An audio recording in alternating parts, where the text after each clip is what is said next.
के 2 बजे का समय था। राजन अपने दोस्त अभिमन्यु के साथ मुंबई से दिल्ली अपनी कार से जा रहा था। अभिमन्यु लगातार 9 घंटे से ड्राइव कर रहा था। लगातार ड्राइव करने की वजह से उसे बहुत थकान महसूस हो रही थी।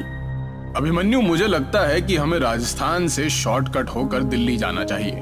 2 घंटे पहले ही पहुंच जाएंगे। और वैसे लगातार कार ड्राइव करते करते मेरी हालत खराब हो गई है और ऊपर से पेट्रोल भी बहुत कम हो रहा है। हाँ यार, यहीं कहीं आसपास पेट्रोल पंप भी नहीं दिखाई दे रहा, इसलिए कहता हूँ राजस्थान होते हुए शॉर्टकट ले ले। वहां पर जरूर कोई ना कोई पेट्रोल पंप हमें दिख जाएगा। अभिमन्यु ने गाड़ी राजस्थान की ओर जाने वाले हाईवे पर मोड़ ली।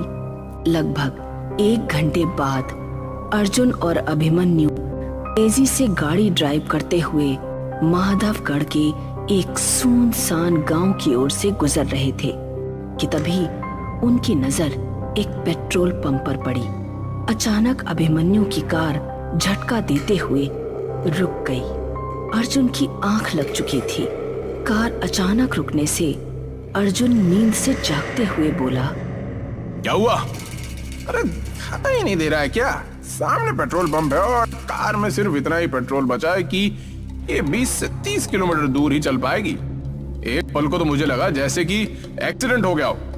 अरे कार मैंने नहीं रोकी अर्जुन, मेरी नजर ही इस पेट्रोल पंप पर पड़ी थी और कार अपने आप झटका देते हुए रुक गई। लेकिन जो भी हुआ अच्छा हुआ, पेट्रोल तो हमें कहीं ना कहीं से डलवाना ही था ना। अभिमन्यु और अर्जुन कार से बाहर निकल आए। उन्होंने देखा उस पेट्रोल पंप पर एक भयानक और अजीब सा सन्नाटा छाया हुआ था। अरे यार, यहाँ तो मुझे कोई नहीं दिखाई दे रहा। कहीं ये पेट्रोल पंप बंद तो नहीं पड़ा?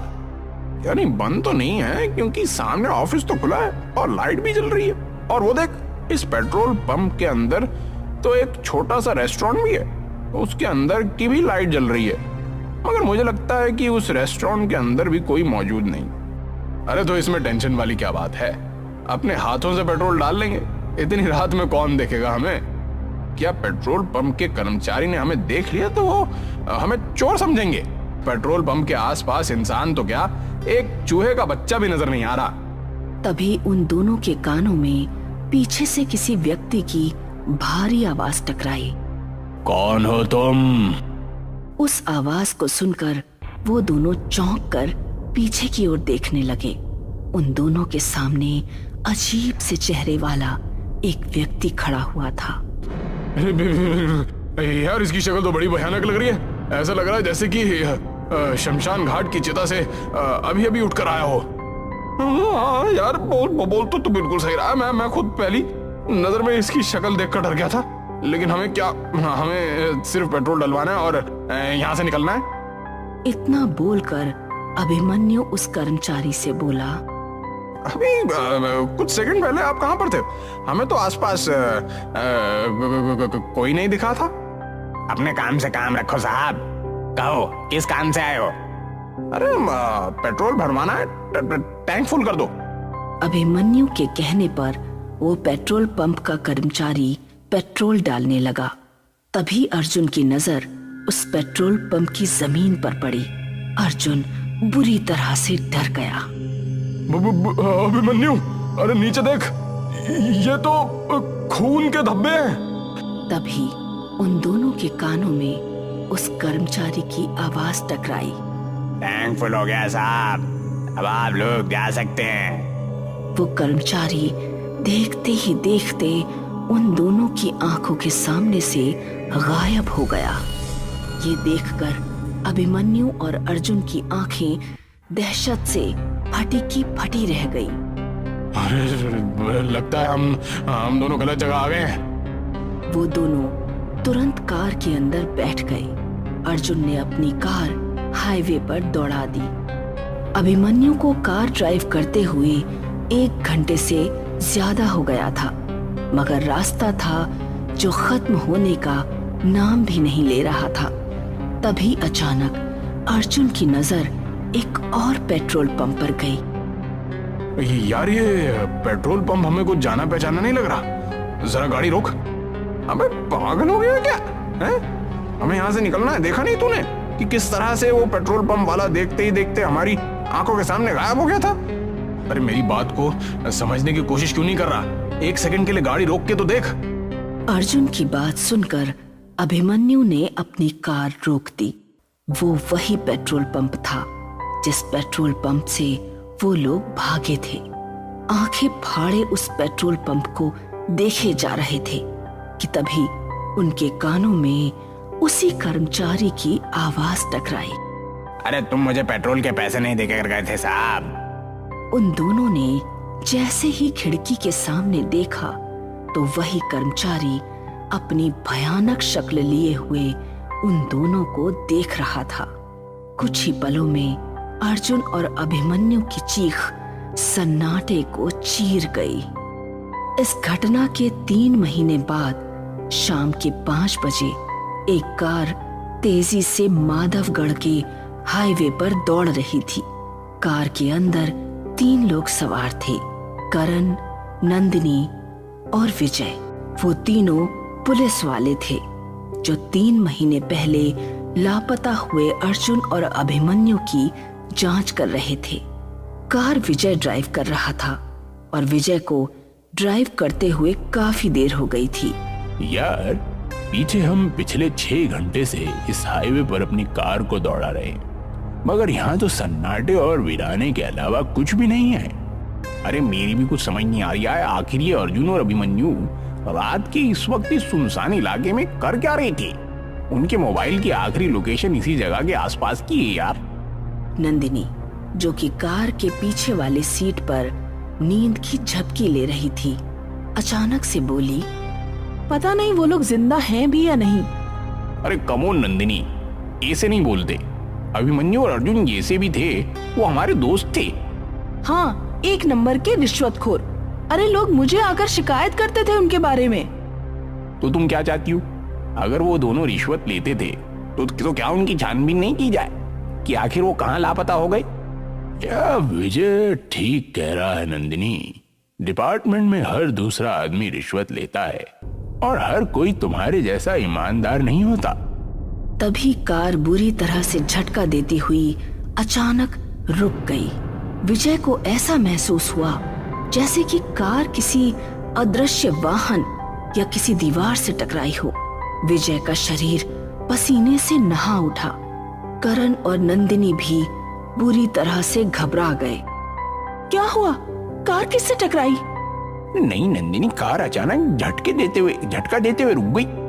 तभी करण की नजर एक पेट्रोल पंप पर पड़ी। यार वो देखो, सामने पेट्रोल पंप है। क्यों ना हम उस पेट्रोल पंप पर जाकर पूछताछ करें? करण सही कह रहा है विजय। कार पेट्रोल पंप के ठीक सामने रुकी थी। विजय, करण और नंदिनी कार से उतर गए और उस पेट्रोल पंप के अंदर चले गए। पेट्रोल पंप पर कुछ लोग मौजूद थे। वो तीनों पेट्रोल पंप के अंदर बने हुए एक रेस्टोरेंट के अंदर घुस गए। रेस्टोरेंट के अंदर कुर्सियां मौजूद ना होकर चारपाइयां मौजूद थीं, जहां पर कुछ गांव के लोग बैठे हुए भोजन कर रहे थे कि तभी विजय नंदिनी से बोला, मैं अभी आता हूँ। मैं भी तेरे साथ चलता हूँ यार, थोड़ा हाथ मुंह भी धो लूंगा। नंदिनी वहां पर अकेली थी और वहां मौजूद लोगों को देख रही थी। नंदिनी एक पुलिस वाली थी। तभी नंदिनी के सामने एक अजीब सा दिखने वाला व्यक्ति आकर खड़ा हो गया। खाने में क्या लेंगी आप? फिलहाल तो मुझे 1 कप चाय की जरूरत है। 1 कप चाय ले आओ। कुछ देर बाद वो लड़का नंदिनी को चाय देकर चला गया। उसने देखा कि कप के अंदर किसी इंसान की कटी हुई उंगली थी। नंदिनी चीखती हुई उस रेस्टोरेंट से निकलकर भागने लगी। अरे क्या हुआ नंदिनी, तुम इतनी घबराई हुई क्यों हो? और ये तुम्हारे माथे पे पसीना के साथ? ये पेट्रोल पंप अजीब सा है करण। इतना कहकर नंदिनी एक ही सांस में सारी घटना उन दोनों को बताने लगी। नंदिनी की बात सुनकर वो दोनों नंदिनी को बहुत गौर से देखने लगे। अरे लगता है तुम्हारे ऊपर थकान हावी हो गई है। करण और विजय ने जब अंदर जाकर देखा, तभी रेस्टोरेंट के अंदर मौजूद लोग एक साथ भयानक हो गए। देखते क्या हो, अपनी जान बचाकर भागो यहाँ से। करण और नंदिनी फुर्ती से वहां से निकल गए, मगर विजय नहीं निकल सका। विजय की दर्दनाक चीख सन्नाटे को चीर गई। हमें जल्दी से अपनी कार में बैठना होगा। अरे कार में कैसे बैठेंगे नंदिनी? कार कहीं आसपास नजर ही नहीं आ रही है। क्या मतलब नजर नहीं आ रही है? यही तो खड़ी थी, कहाँ गई? अरे हम दोनों को अब बातें करने में अपना वक्त बर्बाद नहीं करना चाहिए। जितनी तेज भाग सकते हो मेरा हाथ पकड़कर भागो। वो दोनों उस पेट्रोल पंप से दूर भागने लगे। वो दोनों बहुत देर तक हाईवे पर दौड़ते रहे। उन दोनों की सांस फूलने लगी। तभी नंदिनी चीखती हुई करण से बोली, अब तो उसी जगह वापस आ गए हैं करण। ध्यान से देखो, हम दोनों ने यहीं से तो भागना शुरू किया था। वो सामने पेट्रोल पंप है। करण की सांसें हलक में अटक कर रह गई। वो ठीक उसी पेट्रोल पंप के सामने ही थे। तभी उन दोनों के कानों में विजय की आवाज टकराई। अरे तुम दोनों मुझे अकेला मरने के लिए छोड़ गए? विजय एक भयानक शक्ल में क्रोध भरी नजरों से उन दोनों को देख रहा था। तुम दोनों को मुझे भी साथ लेकर चलना पड़ेगा। तभी उन दोनों के कानों में अर्जुन और अभिमन्यु की आवाज टकराई। विजय सही कह रहा है। तुम दोनों विजय को रेस्टोरेंट में अकेला छोड़कर भाग गए। करण और नंदिनी ने देखा तो उनके सामने अभिमन्यु और अर्जुन भी अपनी भयानक शक्ल लिए हुए खड़े थे। अचानक अभिमन्यु ने करण की गर्दन उसके धड़ से अलग कर दी और उसका सर नंदिनी के पास फेंक दिया। नंदिनी चीखती हुई अपने शरीर की पूरी ताकत लगाकर दोबारा भागने लगी। उसकी सांस फूल रही थी, मगर उसने अपने कदम नहीं रोके। कौन हो तुम? नंदिनी ने एक ही सांस में कांपते हुए सारी घटना उस बूढ़ी स्त्री को बता दी। अब तुम यहाँ से नहीं जा सकती बेटी। क्या मतलब मैं यहाँ से नहीं जा सकती? बड़ी बेवकूफ लड़की हो। तुम तीनों उसी वक्त मर चुके थे जिस वक्त तुम्हारी कार झटका देते हुए रुकी थी। वो कार रुकी नहीं थी, बल्कि उस कार का एक्सीडेंट हुआ था। क्या बकवास कर रही हो तुम? कार का एक्सीडेंट कैसे हो सकता है? बूढ़ी स्त्री नंदिनी का हाथ पकड़कर वो एक कार के पास ले आई। गौर से देख इस कार को लड़की, ये किसकी कार है? नंदिनी उस कार को फटी फटी आंखों से देखने लगी। वो कार उसी की थी। उसने देखा उसकी विजय और करण की लाशें पड़ी हुई थी। तुम तीनों की मौत यही हो गई थी। इस पेट्रोल पंप को देख रही हो?